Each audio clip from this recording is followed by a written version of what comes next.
அதிமுகவில் உட்கட்சி பூசல் நிலவி வரும் நிலையில் அம்பாசமுத்திரம் தொகுதி அதிமுக எம்எல்ஏ இசக்கி சுப்பையா தனது பதவியை ராஜினாமா செய்துள்ளார்.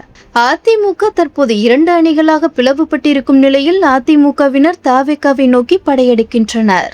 இந்த நிலையில் சி.வி. சண்முகம் தரப்பு அதிமுக எம்எல்ஏக்கள் மரகதம் குமரவேல், ஜெயக்குமார், சத்யபாமா ஆகிய 3 பேரும் நேற்று தலைமைச் செயலகத்தில் சட்டப்பேரவைத் தலைவர் ஜே.சி.டி. பிரபாகரை சந்தித்து ராஜினாமா கடிதத்தை அளித்தனர். அவர்களது ராஜினாமா ஏற்கப்பட்டதாக பேரவைத் தலைவர் பிரபாகர் அறிவித்தார். அதோடு அவர்கள் தங்களை தாவேகாவில் இணைத்துக் கொண்டனர். இதனைத் தொடர்ந்து அம்பாசமுத்திரம் தொகுதி அதிமுக எம்எல்ஏ இசக்கி சுப்பையா இன்று தனது பதவியை ராஜினாமா செய்துள்ளார்.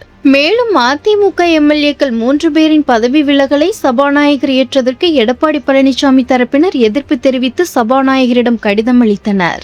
இசக்கி சுப்பையா தனது ராஜினாமா கடிதத்தை கைப்பட எழுதி அளிக்க வேண்டிய நிலையில் டைப் செய்து கொண்டு வந்ததால் சபாநாயகர் ஜே.சி.டி. பிரபாகர் ஏற்க மறுப்பு தெரிவித்தார். பின்னர் அவர் எழுதி கொடுத்த நிலையில் கடிதமானது ஏற்கப்பட்டதாக தெரிய வந்துள்ளது.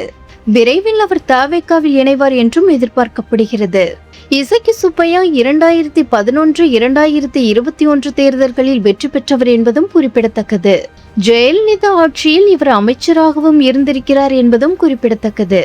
இசக்கி சுப்பையாவை தொடர்ந்து மேலும் சில அதிமுக எம்எல்ஏக்களும் தாவேகா பக்கம் சாயலாம் என்றும் தகவல் வெளியாகியுள்ளது.